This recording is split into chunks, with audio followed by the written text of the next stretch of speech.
Hello and welcome back to another video here on the channel. In today's video we are taking a look at Snapshot 20W22A. In today's snapshot we have some new features, a lot of bug fixes and a few changes to take a look at. So let's jump straight into things. If we turn around, we're going to be watching these guys for a little bit because what I'm hoping is going to happen, now I don't know if this is going to happen on camera, but Hoglins and Piglins now have a victory dance. Now I will put a link to a video which demonstrates this if we can't manage to capture it on camera. But these guys over there are killing a Piglin. Are we going to get a dance? Are we going to... Go on, dance. You know you want to. You know you want to dance.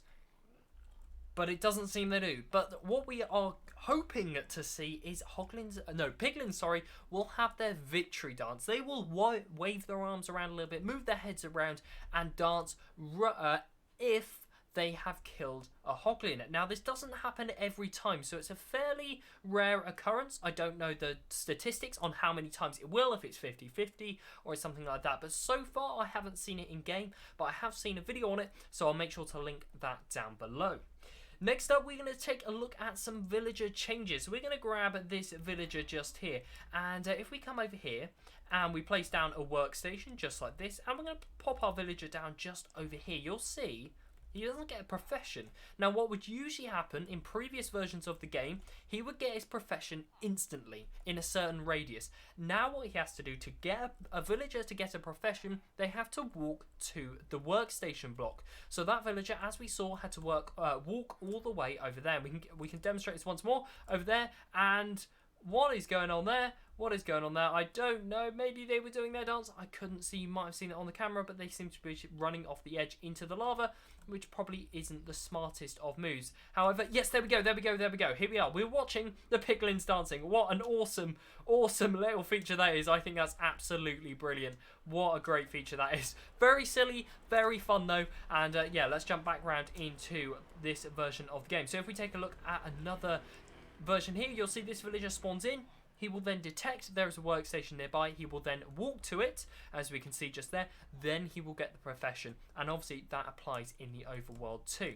Now what we're going to do is we are going to jump into the overworld just like that. I should have had a portal right there, but you know what? Let's just set block and then we'll type in portal. Let's get into the overworld and take a look at some of the nighttime features. Okay, so typically we spawn in underground and underwater, so we shall do this deep down in the caves down below. So let's pop down in here, and what we are going to do is we are going to set the time to night. So we're going to do time set night, just like this. Obviously up above the time is at night. Now what we're going to do is we're going to do the same thing. We're going to place down a workstation, we're going to place down a villager, and you will see that this villager will not pick up a profession in daytime.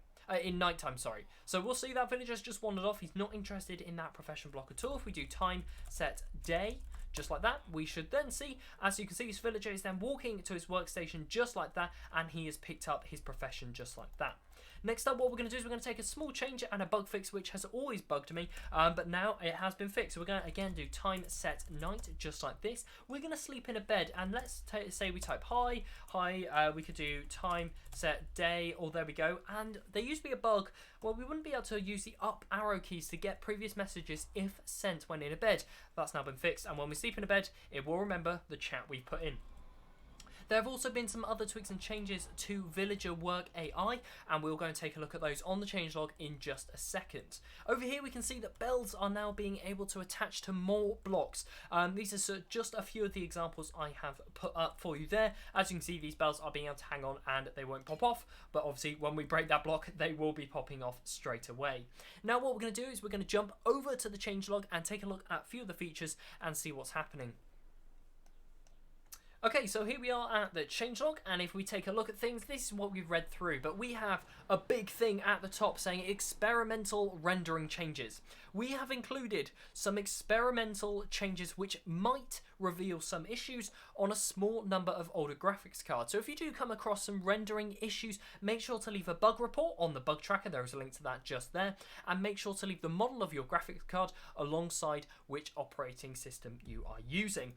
If we go and take a look, we'll jump back down to the villager workstation logic. Villagers no longer try to work at the same location. There was an issue where multiple villagers would try and work at the same location. That's not going to happen anymore. The most experienced nearby villager for the profession corresponding to the workstation you add will get the workstation. So any villager that has the most experience, that will get prioritized under villagers that don't have that much experience. Also including they can't claim professions at night. Same with raids, and villagers will check to make sure their workstation is valid at all times of the day. So if it breaks, they will lose their profession straight away. Sometimes that wouldn't happen if you break it not during work hours. They'd be stuck with their profession, but they were locked into it and wouldn't lose it, but wouldn't refresh their trades. Technical changes in 20W22A. Added support for accessing depth buffer. Renderer now uses per pixel blending layers for some transparent elements. Slightly changed data pack loading, and that's something we are going to look into a little bit further. We have a bit more information on the changes to the data pack loading just down here. So if a data pack reload fails, the changes that were in that reload will not be applied and you'll stick with the older version. Can be quite useful for testing versions of data packs and developing them just like that. If existing data packs prevent world from loading, the game will give an option to load in safe mode, which only loads with the vanilla data pack. And if we take a look down here, what is safe mode?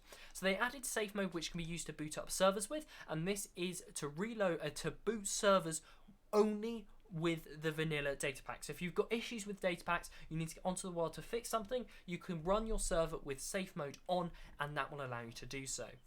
Game will also now detect critical data pack issues like missing required tags and prevent the world from being loaded, so it will give you a warning screen and that will stop you from breaking things, and you can go into further in depth and find out what those issues are.